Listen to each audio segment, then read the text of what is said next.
Hello दोस्तों, आप देख रहे हैं दिल भोजपुरी में आप सभी का स्वागत है। दोस्तों आज के वीडियो में हम बात करेंगे स्टाइलिश स्टार मोनू अलबेला के न्यू सॉन्ग के बारे में।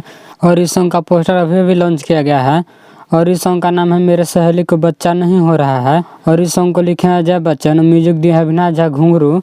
और इस सॉन्ग को गाया है मोनू अलबेला के साथ में शिल्पी राज। और इस सॉन्ग का वीडियो डायरेक्टर है अभिमन्यु आर्या और कोरियोग्राफ की है विक्की रॉक। और इस सॉन्ग का डायरेक्ट वीडियो 26 जनवरी यानी कि कल सुबह में 6:15 में मोनू अलबेला ऑफिशियल से रिलीज किया जाएगा। तो आप लोग देखना ना भूलें। ऐसे ही भोजपुरी के सारी छोटी बड़ी खबरें देखने के लिए हमारे चैनल को सब्सक्राइब करें।